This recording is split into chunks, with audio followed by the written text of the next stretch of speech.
And so they gathered all of the leadership team and a few other leaders. I was involved as the employee relations manager. We met in one of our rooms and we were given the news that our CEO had been let go. And we were challenged or tasked, I guess you could say, with the duty of going around and talking to staff. They wanted to make sure that the staff were not scared or upset, uncertain. We could answer questions, as many questions as were appropriate to do so in that situation, but just try to ease some of the anxiety that the organization may be feeling with the termination of a CEO. And so we did that. I wasn't sure what to expect. I was not expecting for there to be cheers, excitement, promises of backflips. There was such release of, it's almost like the organization had been holding their breath.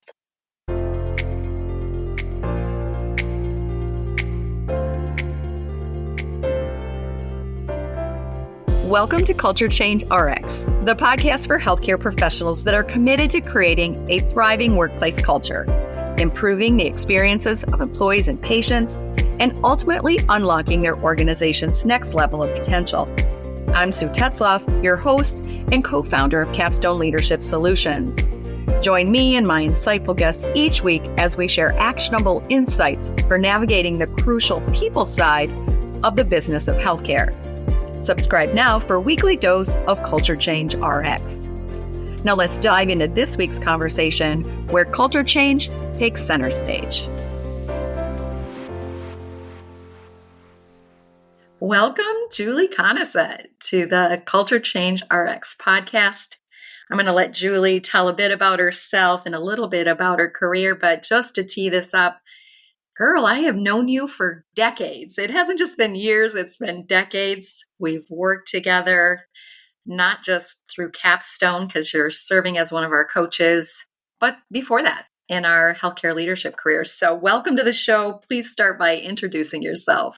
Thank you, Sue. Thanks for having me. My name is Julie Coneset. I'm a Capstone Transformational coach by night. That's my second job, I could say. I started my career in healthcare over 30 years ago at our local hospital as a registration clerk. And I worked there for a year while I was attending Lake Superior State University, where I obtained my degree. And then I went randomly one day, I signed a full-time posting for human resources and found my love for healthcare, where I spent 26 years in the human resources role and spent about 15 years of that as the employee relations manager for our local hospital. I've had the honor and privilege of working with Capstone, like you said, throughout my career. I had the opportunity to leave our hometown organization and I hopped over to the education. I work at our intermediate school district, where I continuously try to infuse some change and create our culture to create a positive culture here. Boy, they have gotten a gift in your experience and education and passion. We always like to say that for our coaches that aren't full-time coaches with us and it is their side gig or second gig, it may be a side gig, but it's really your primary passion that draws you to taking extra time in your day, your week, your month, your year to really bring that passion for this work of inspiring positive change in healthcare. And certainly you're extremely qualified to do that for Capstone and our leaders and our partners, but also now in the world of education. Wow, what a gift. Absolutely. And I've been able to keep working with healthcare organizations through my role at Capstone. So like I said, my love of human resources and employees and culture, I'm able to continue that with my side work as well. So yeah, you've never really left it. You've never left it. It's still part of your days and weeks. Just to get us started here, this is a common question we're asking in these interviews of our coaches, but also other guests is, since this is a podcast emphasizing culture and organizational workplace culture, wondering what, from your view, your definition of culture is. Oh, my definition of culture is when you walk into the building and you can feel it. You can feel it by your interactions with the staff in the hallways. You can see it by them interacting with patients. And it's just an overall feeling when you enter an organization. And from an employee perspective or a leadership perspective, it's the expectation of how we lead around here and how we treat one another with our standards of behavior at the crux of everything we do is around our culture and the why. Mm. Yeah, it is palpable, right? I mean, it's something that I say this often. I'm such a data geek and measurement geek. And I love when you can measure the before and after and see that something's changed for the better, but you can also feel it. And that's what you're really describing. You can. And that's one of the things when we work with partner hospitals as a Capstone coach, and you first go in there and it's your first exposure to an organization and that team, and you can just you get a sense for the people and their want to take their organization to the next level. And it's extremely energizing after we have those experiences, and even more rewarding when we go back 6 months or a year later to check in and you can feel and you can see all the changes that this organization has gone through and the pride of the employees and the hard work and the results that they're achieving based on the systematic approach for change. Yeah, yeah. Because as much as that seems like because you can't measure it, it's going to be harder to change it or you can't change it. The reality is that's our work, is to intentionally, systematically make that better. And when you do, it's noticeable. Very much so. We used to get letters all the time about how friendly your staff are. Our CEO would read them at our leadership meetings. Your staff are always so friendly. They say hi in the hallway. That's a feeling, right? It Mm-hmm. just carries the patients and visitors through when they visit your organization. So to me, that's really what the working definition of an organizational culture is. Yeah, yeah.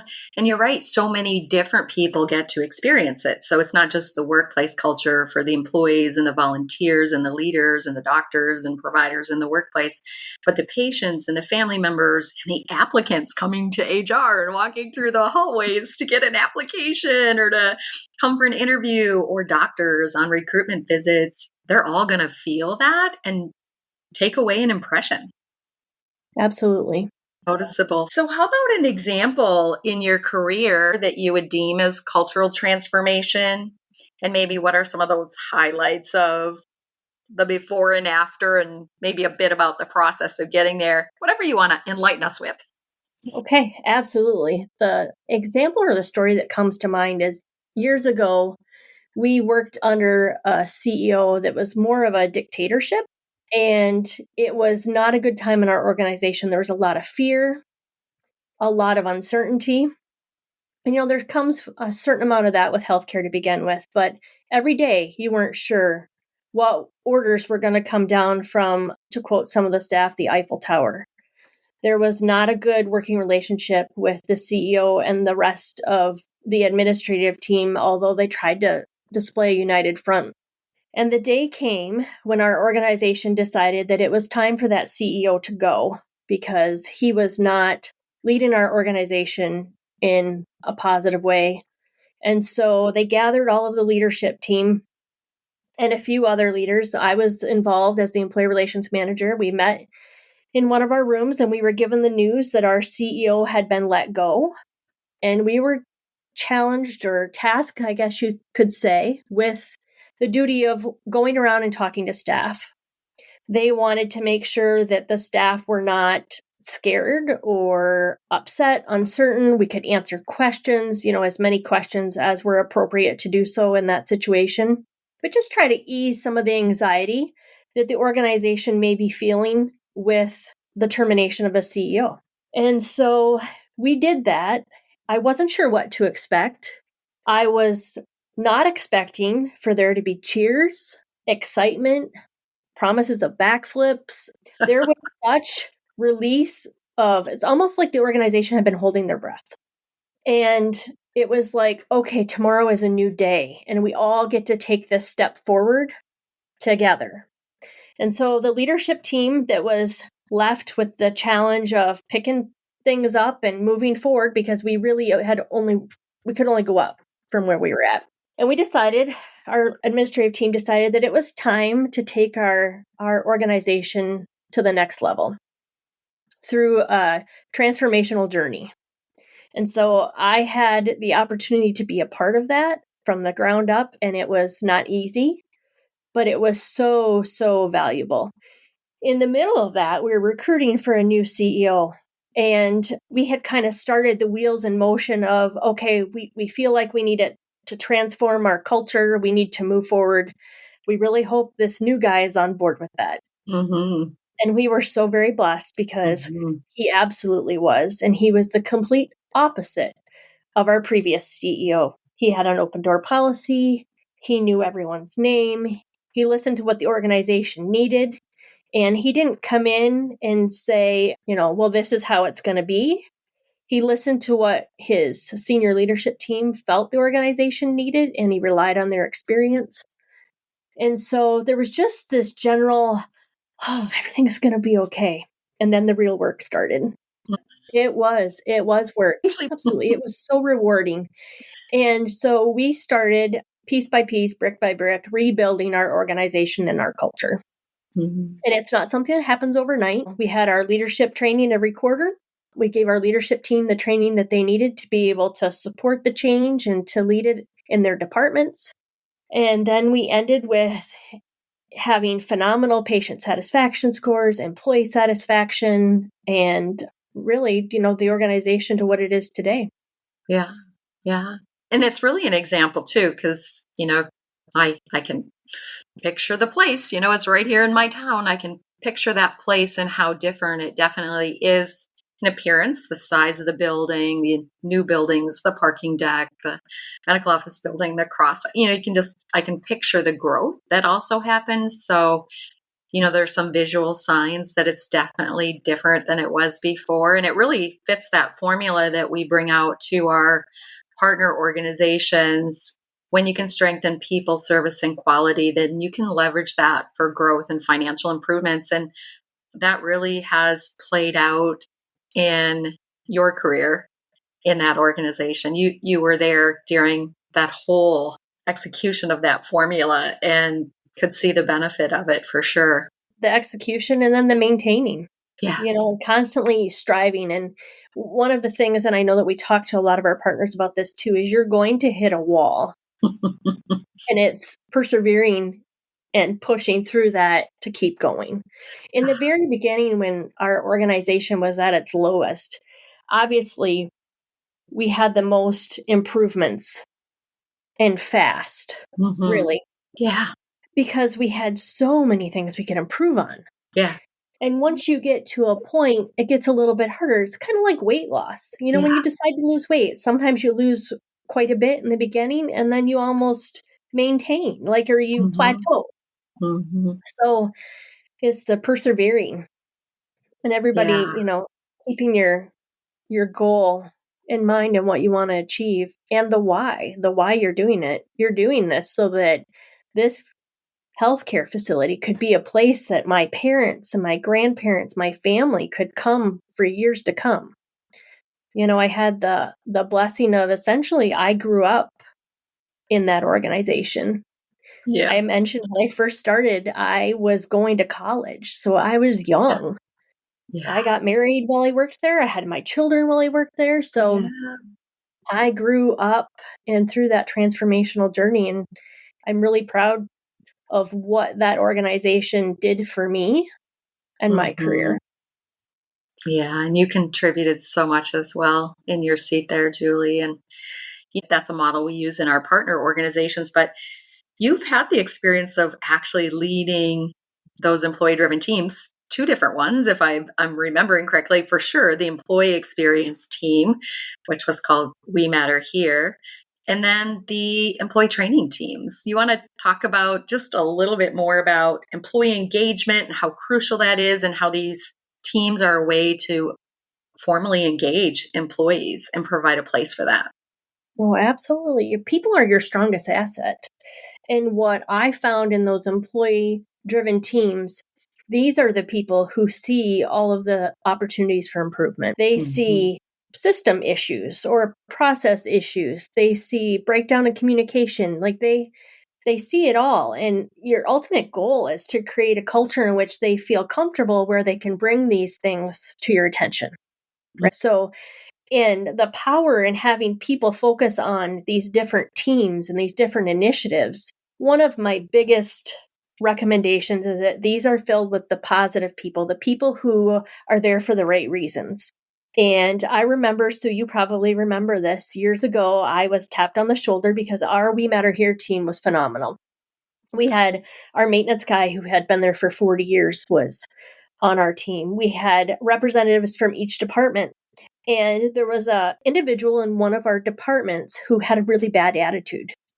And so they had this idea that if they put her on our We Matter Here team, that we would be able to change her attitude. And so that is not recommended, and that is not what happened. I found that I spent probably 3/4 of our meeting trying to bring it back to the task at hand or to put a positive spin on things until finally I went and I said, this is not a rehabilitation for poor performers. This cannot happen. Yeah. This is an honor and a privilege to be on this team. These are the people who do the right thing when nobody's looking. These are the people who do the right thing because that's what is best for your patients. And these are the people that you want to be helping lead the organization. And I feel like you can really listen to what they're saying. Yeah. One of the things that we used our employee experience team, we planned our employee forums. So every quarter, our CEO would address the staff. And our We Matter Here team helped plan that agenda because they are the ones who are hearing what their coworkers are saying at the break table. They're the ones that are hearing what the frustrations are or where the uncertainty lies or whatever. So we had our entire administrative team come to a We Matter Here meeting, and we planned the town hall or the employee forum agenda with the CEO. Very powerful. It was so powerful because they were able to ask questions and then take that back to their team. So one of the things that I task them with at the meeting prior is, okay, our CEO and our administrative team is going to be at our next meeting. I need you to go out and talk to your team, talk to your staff, talk to them at the lunch table, the break table, find out what are the hot topics. What are things that they would like addressed at our town hall meetings? Yeah. So that's just one of the examples that our employee experience team. I was just coaching a new partner on that yesterday, to be honest, because that's a model that we use. We know how effective that is, Julie. Like, you've seen it. So you're a believer in it. I've seen it. I'm a believer in it. But when you say to the CEO and the administrative team, I know that maybe you've been doing this in some other way before deciding what's going to be on the agenda, if you even have a forum of sorts where you kind of do a State of the Union address every quarter to your employees. And it's so interesting that when you say to the CEO and administrative team, but now before you really decide on what you're going to talk about, you're going to have the employees help you decide what to talk about. Because, as administrators, what we think is important or necessary to talk about, sometimes we're just not right. Sometimes we're off. And it's not that we don't have good intentions. No. It's just that, communication is something that we are always going to strive to improve. And I know it can get frustrating sometimes when you think, well, I've communicated all those things. Well, either we're not communicating the right information or in the right form. And it can take a little bit, right, to get to that point. But truly, your employees are your eyes and ears in the organization, and they are such a resource and part of that. And along with the employee training, we found that the employees were able to identify things that we needed to train on. Obviously, our action plans, our quarterly action plans also helped. And what was important, if we were doing any kind of bedside shift reporting or talking about introducing ourselves to patients and how that looked, or just a behavior standards refresh. But really, the employees identify. And one of the things our employee training team used for identifying opportunities for training was our employee engagement survey. We ask, what training or information do you need? And so then we always were able to tie back the loop of, based on feedback from the employee engagement survey, we're offering the following training so that you can connect the loop. Yeah. That learning culture, I mean, that really is creating a learning culture that's different than if it was leader led, right? Because again, just like we might not know the right things to talk about in our communication, we might not know the right things to train employees on. And so giving that deference to expertise to create a learning culture. And that was a lesson that I know in our hospital where we were leaders, Julie. We didn't get that part early on in our transformational journey. I mean, certainly we recognize in hindsight that we should have organized those efforts differently and formalize them differently using employee driven.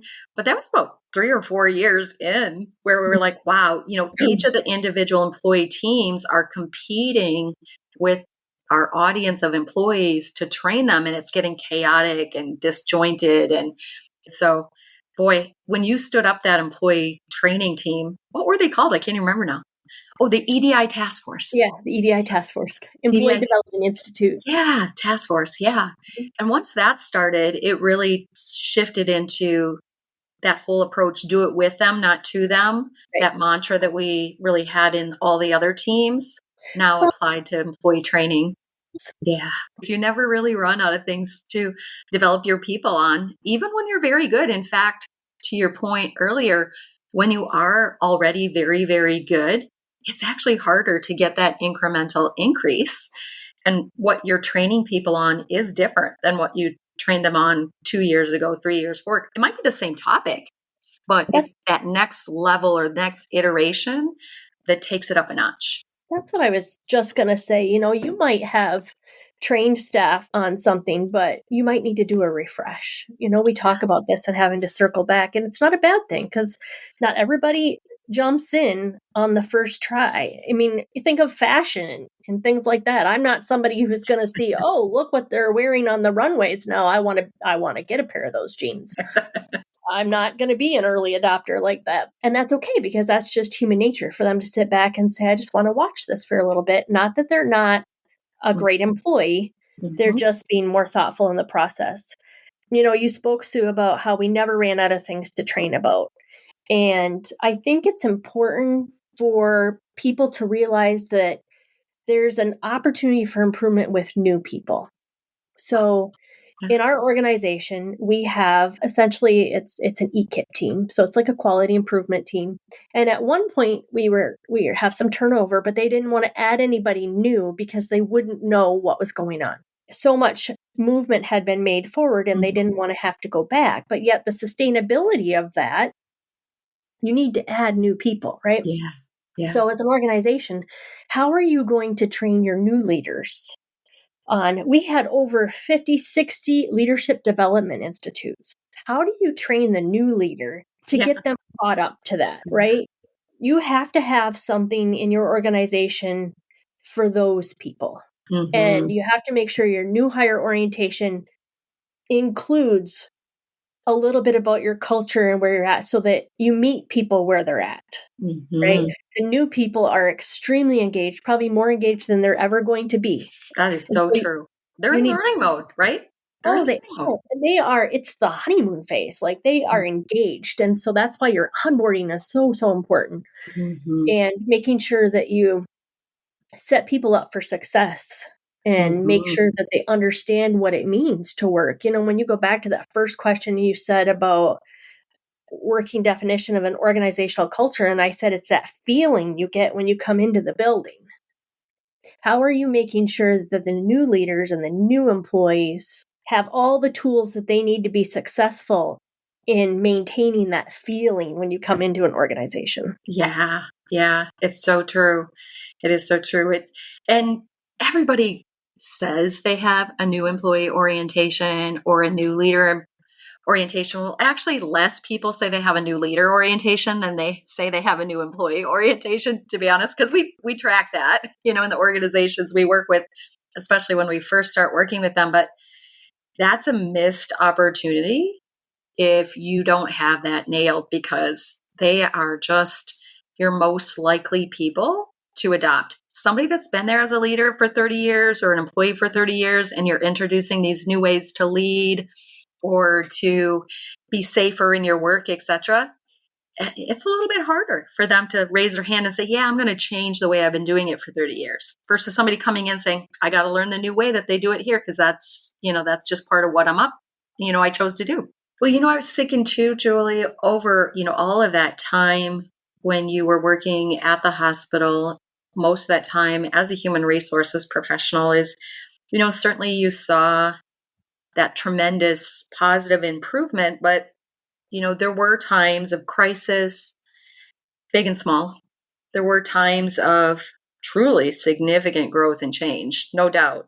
I'm just wondering from your view and your seat on the bus, how you really think culture played a role, in particular related to resilience and adaptability. How do you think culture played into crisis and growth and change of the magnitude that any organization probably is going to face? I really think that it's that safety, like that team that we built, right? The respect for one another and persevering because this is how we treat our patients. This is how we treat each other. So even though we're in times of crisis, we're in crisis together. Yes. And we recognize that. So it creates that resiliency, I feel, and that protection to pull together in times of crisis. Oh, yes. That is just so observant of you to recognize the power of all of that work to break down silos and create a united team across all disciplines, clinical, non-clinical shifts, all of those things, and then leverage that for strength in a crisis, leverage that for strength during big growth spurts or big changes. That's truly how I felt.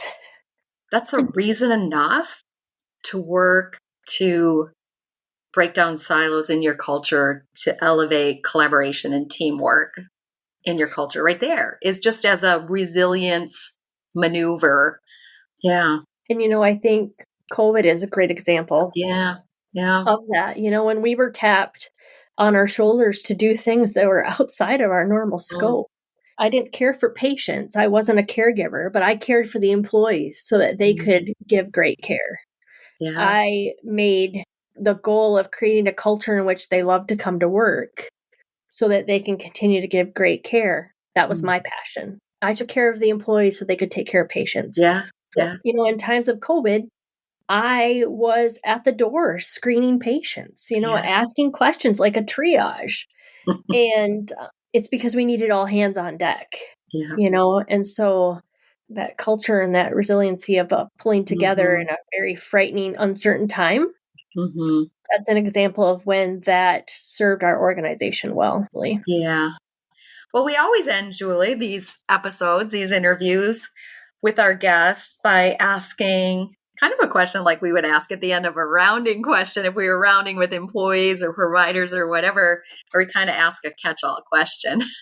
So I'm going to do that.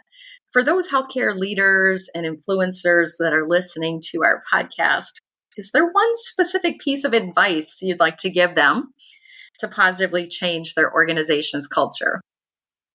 Absolutely. I would say listen with an open mind and an open heart, because one of the biggest frustrations that I have had in my career is when an idea for an improvement or something comes up and you're told no. And the reason no is because, well, this is the way we've always done it. And it's not that I don't like hearing no. I'm not saying that. What I'm saying is sometimes I think we get so caught up in, well, this is the way it's always been done, that we're not able to see another way. I said this before, people are your best resource. Sometimes they have really great ideas. And just because we tried something in our organization 5 years ago and it wasn't the right time or it didn't work, doesn't mean that we shouldn't look at it now, because we're in a different place than we were 5 years ago. Maybe our organization is ready for that change or that initiative, or maybe it's that I just couldn't see it because I've always done it this way. And sometimes you just don't see another way, right? But a fresh set of eyes. So I guess my advice would be don't shut that down. Just listen with an open mind and an open heart and be thoughtful in your response. It doesn't have to be yes. It could be, let me think about that, or let's look into that further. Or it could be, we tried that a few years ago and it didn't work, but let's look and see if it's something that would be right for our organization now. Yeah. Oh, Julie, that is just good advice. It can be hard because there have been things in my career where, we've worked really hard to look at something and we weren't able to make it happen. And then a year later, somebody comes up with the same idea and you're like, oh, we tried that already. It didn't work. But I think even in my own responses, how I could have responded differently, just so that you don't shut down that spark, or the employees want to be able to give ideas or give suggestions and look at things differently. Yeah. Because we have a lot of potential. And as we add people to our team, we continue to build on that potential, but we have to create an environment in which they feel they can come forward with those ideas. Yeah. And if they're always met with a no, or this is the way it has to be done because it's the way it's always been done, or we tried that before and it didn't work, if they're always met with that, they're going to get quiet on us. And I said, they're the eyes and the ears. They're the ones that see things. And sometimes we just can't get out of our own way. Yeah, that is so good, Jules. Julie, I knew this would be a great interview. It did not disappoint in any way. And I know that we have so much more we could talk about, which is what's so great about having a podcast platform now that's going to be having weekly episodes, is that we do have an amazing coaching team here at Capstone, and you being a valuable member of it, Julie. And it's going to be great to have our expert coaches with us from time to time on the podcast. So I look forward to next time already. We're just finishing this one up and I'm looking forward to the next one. Thank you, Julie. Thank you. Thanks for the opportunity. Thanks for tuning in to Culture Change RX. If you found value in today's episode and you are a believer in fostering change in healthcare, join us in making a difference. Follow, rate, and review our podcast on your favorite platform. Share it with colleagues and your network. Together, we can make a lasting impact. Until next week, keep inspiring positive change.